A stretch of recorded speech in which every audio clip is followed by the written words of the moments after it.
ने बताना चाहिए जो अंग्रेजी मुसल्लत कर रहे हैं, अंग्रेजी as a sort of language हमें आनी चाहिए कि हमने इंटरनेशनल कम्युनिटी से खिताब करना है। ये उसी तरीके से इंपॉर्टेंट है जिस तरह आपके लिए वॉशरूम जाना इंपॉर्टेंट है, उसके बगैर आप रह नहीं सकते, तो अंग्रेजी के बगैर आप पर्चा पास नहीं कर सकते। इसकी यही हैसियत है। तो पहला तकरीब हल्फ बर्दारी में जब हमने ख़वातीन से कहा कि आप लोगों को इजाज़त है आने की, तो साथ ही उनके वालिदैन को भी इन्विटेशन लेटर भेजा था। और जब वो हुआ तो सबसे पहले मैंने अपनी वालदा और बहन को कहा है कि आपका वहाँ पर होना मौजूद होना ज़रूरी इसलिए है कि जब जो लोग लीड कर रहे हैं उनके घर की माँ बहन मौजूद होगी तो लोगों की माँ बहन की इज़्ज़त महफूज होगी। इसकी वजह क्या है? जिस तरह इन्होंने मंशूर बताया कि वो तो ख़त्म नबूवत का काम है, या नामूस रिसालत का काम है, या नज़रिया पाकिस्तान का काम है, या पाकिस्तान की इस्लामिक आइडियोलॉजी को डिफेंड करने का काम है। जिस तरह अगर किसी मस्जिद और मदरसे में कोई मौलवी हराम तोपी करता है किसी मासूम बच्चे के साथ, तो उस मौलवी को कोई नहीं जानता, उस अब्दुल कवी को कोई नहीं जानता। बदनामी इस्लाम की होती है और इस्लाम का लेबल एक फाहिशा के साथ लगा दिया जाता है। आप समझ रहे हैं इस चीज़ को? इसीलिए जब आप नज़रिए का काम करेंगे तो ये हम लोग चाहते तो मस्जिद मदरसे में प्रोग्राम रख सकते थे, वहाँ पर हज़ारों की तादाद में लोग आ सकते थे। हमने आप लोगों को क्यों चुना? हमने आप लोगों से क्यों दरख्वास्त की कि आप लोग यहाँ पर आएँ? उसकी वजह यह है कि जब एक मस्जिद और मदरसे में 250 हम ख्याल लोगों को पंखे के नीचे बैठ के हम कहेंगे कि आप नारा लगाओ तकबीर रिसालत हैदरी का या ख़त्म नबूवत का, तो मगरिब को शायद उतनी तकलीफ़ नहीं होगी जितनी तकलीफ़ उसे तब होगी जब एक यूनिवर्सिटी और कॉलेज से पेंट कोट और टाई पहनने वाला नौजवान ये नारा लगाता हुआ मैदान में आएगा। क्योंकि आप लोगों पे अरबों डॉलर्स की इन्वेस्टमेंट की गई है।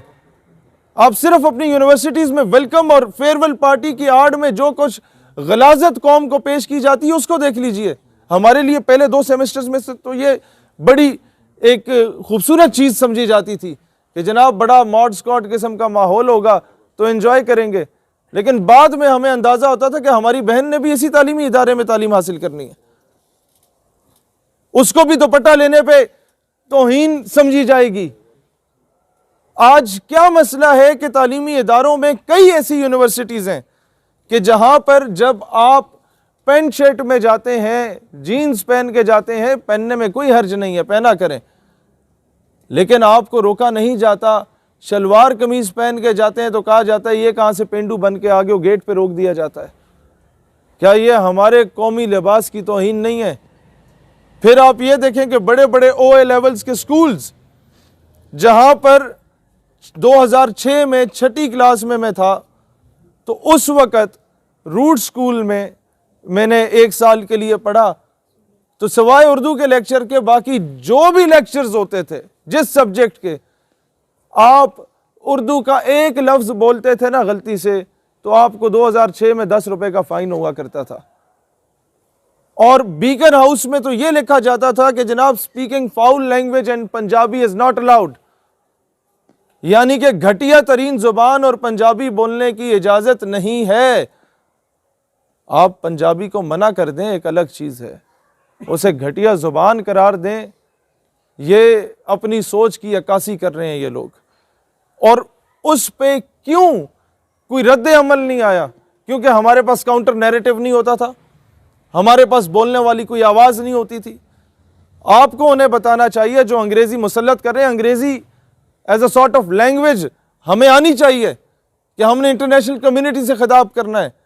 ये उसी तरीके से इंपॉर्टेंट है जिस तरह आपके लिए वॉशरूम जाना इंपॉर्टेंट है, उसके बगैर आप रह नहीं सकते, तो अंग्रेज़ी के बगैर आप पर्चा पास नहीं कर सकते। इसकी यही हैसियत है। लेकिन आप ये देखें कि जब पंजाबी की तौहीन हो और आपसे कहा जाए कि जनाब ये अंग्रेज़ी बोलें हमारे साथ पाकिस्तान में रहते हुए, तो आपके पास जवाब कम अज़ कम होना चाहिए कि मैं अगर गल कर रहे हैं तो बाबा बुले शाह दी ज़ुबान इस गल कर रहे हैं, मैं अगर तुहाडे नाल महवे गुफ्तगू हाँ तो सुल्तान बाहू दी ज़ुबान इस महवे गुफ्तगू हाँ, मैं अगर तुहाडे नाल महवे गुफ्तगू हाँ तो मियाँ मोहम्मद बख्श दी ज़ुबान इस महवे गुफ्तगू है, तुसी केड़े प्यो दी ज़ुबान इस महवे गुफ्तगू हो।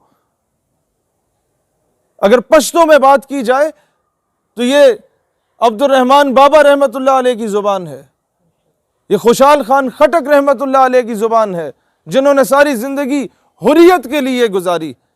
अंग्रेज़ों से आज़ादी के लिए गुजारी। और रहमान बाबा का जब मैंने मज़ार देखा पेशावर में, मैंने कहा इनकी हिस्ट्री क्या है, तो कहते हैं बड़े जागीरदारों के बच्चे थे। मैंने कहा इनके बाप दादा की कब्र किधर है, तो कहीं पर मुझे नज़र नहीं आई। और कहते हैं इन्होंने खुद ज़िंदगी फ़कीरी में गुजारी। मैंने कहा इतना बड़ा मज़ार कैसे? जब मैंने शायरी पढ़ी तो मुझे अंदाज़ा हुआ कि उनकी पश्तों की 95% शायरी रसूलुल्लाह पर लिखी गई थी। तब अंदाज़ा हुआ कि जनाब दुनिया की तमाम तर इज़्ज़तें रसूलुल्लाह अलैहिस्सलातु वस्सलाम के सदक़े और तफ़ैल में